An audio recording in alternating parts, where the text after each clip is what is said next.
Halo, Assalamualaikum warahmatullahi wabarakatuh.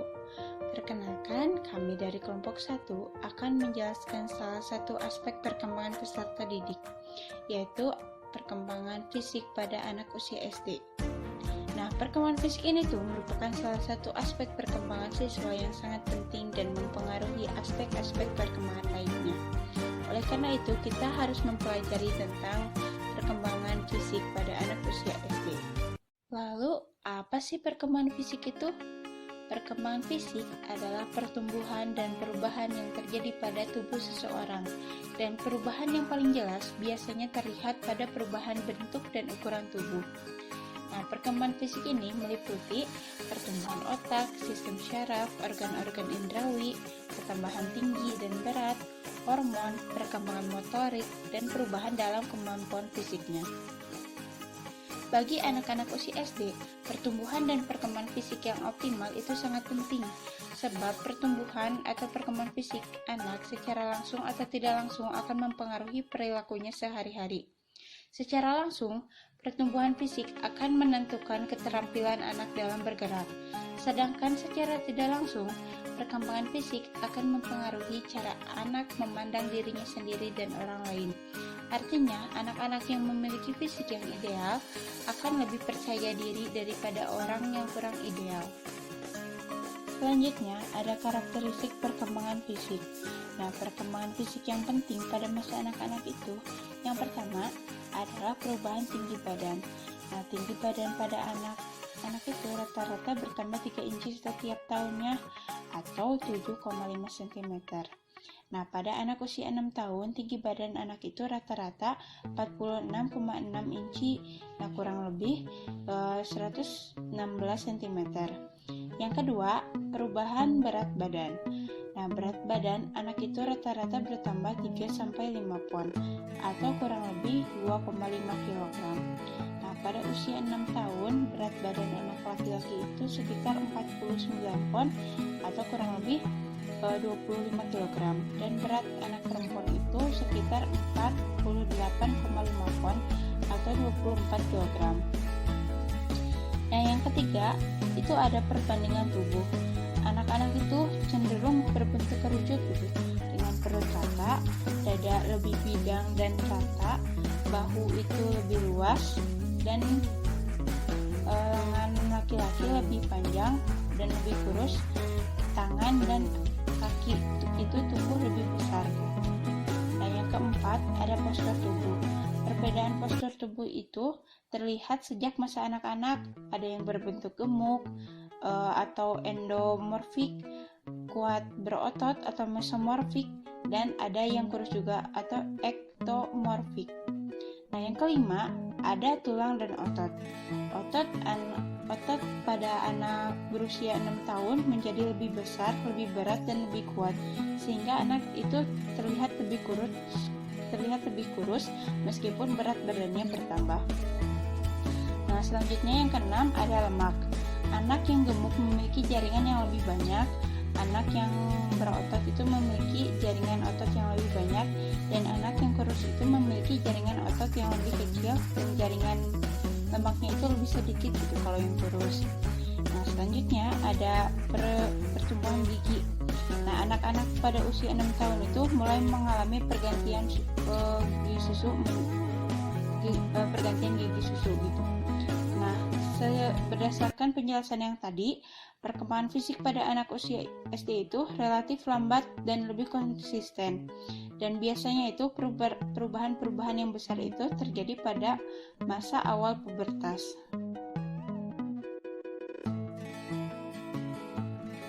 Selanjutnya ada aspek perkembangan fisik. Perkembangan fisik ini mencakup aspek-aspek sebagai berikut. Yang pertama, perkembangan anatomis. Perkembangan anatomis ini ditunjukkan dengan adanya perubahan kuantitatif pada struktur tulang belulang. Tulang-tulang pada masa awal anak-anak itu sedang dalam proses diferensiasi fungsi. Nah, berat dan tinggi badan pada masa anak-anak sekitar 24-40 kg dan tingginya 120-150 cm. Proporsi tinggi kepala dan badan pada masa bayi dan anak-anak itu sekitar 1:4. Yang kedua, ada perkembangan fisiologi. Perkembangan fisiologi ditandai dengan adanya perubahan-perubahan secara kuantitatif, kualitatif, dan fungsional dari sistem-sistem kerja hayati seperti kontraksi otot, peredaran darah, pernafasan, persyarafan, sekresi kelenjar, dan pencernaan. Maksudnya kontraksi otot adalah otot sebagai pengontrol motorik. Proporsi bobotnya sekitar 1:3 pada masa kanak-kanak. Sedangkan peredaran darah maksudnya frekuensi denyut jantung pada masa bayi sekitar 140 per menit dengan peningkatan usia berkurang sampai 62-63 per menit, meskipun normalnya pada orang dewasa itu sekitar 72 per menit.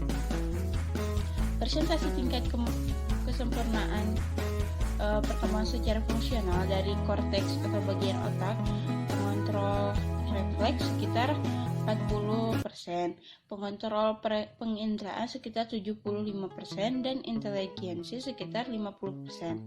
Selanjutnya, keaktifan dan tingkat kematangan sekresi tubuh itu misalnya limpatik atau pembasmi bakteri aktif dan berkembang pesat sampai usia 12 tahun. Adrenal atau suprenal berpengaruh atas emosional telah berkembang sempurna dan berfungsi sejak masa bayi dan kanak-kanak, atau masih banyak contoh lainnya.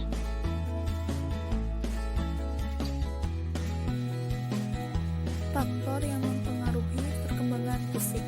Yang pertama itu ada keluarga, meliputi faktor keturunan maupun faktor lingkungan. Jadi faktor-faktor keturunan diantara lain gen yang mempengaruhi tinggi badan, berat badan, warna kulit, warna mata, dan warna rambut.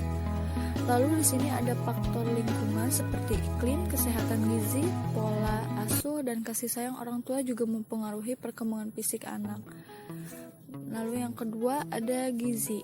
Contohnya siswa yang memperoleh gizi yang cukup biasanya akan lebih tinggi tubuhnya dan sedikit lebih cepat mencapai taraf remaja dibandingkan dengan mereka yang kurang mendapatkan asupan gizi. Yang ketiga ada gangguan emosional. Contohnya siswa yang terlalu sering mengalami gangguan emosional akan menyebabkan terbentuknya steroid adrenal yang berlebihan, dan ini akan membawa akibat berkurangnya pembentukan hormon pertumbuhan kelenjar pituitari. Lalu yang keempat ada jenis kelamin. Contohnya siswa laki-laki cenderung lebih tinggi dan lebih berat daripada siswa perempuan. Kelima ada status sosial ekonomi. Contohnya siswa yang berasal dari keluarga dengan status sosial ekonomi rendah cenderung lebih kecil daripada anak yang berasal dari keluarga yang status sosial ekonominya lebih tinggi. Yang keenam ada kesehatan. Contohnya siswa yang sehat dan jarang sakit biasanya akan memiliki tubuh yang lebih berat daripada anak yang sering sakit. Ketujuh ada pengaruh bentuk tubuh, bangun atau bentuk tubuh, apakah mesomorph, ektomorph, atau endomorph akan mempengaruhi besar kecilnya tubuh siswa. Kedelapan ada pertumbuhan dan perkembangan sistem saraf. Yang kesembilan ada pertumbuhan otot-otot, peningkatan tonus, tegangan otot. Siswa dapat menimbulkan perubahan dan peningkatan aneka ragam kemampuan dan kekuatan jasmaninya. Lalu ada perkembangan dan perubahan fungsi kelenjar-kelenjar endokrin. Itu berubahnya fungsi kelenjar-kelenjar endokrin seperti adrenal memproduksi bermacam-macam hormon termasuk hormon seks, dan kelenjar pituitari memproduksi dan mengatur berbagai hormon termasuk hormon pengembangan indung, telur, dan sperma.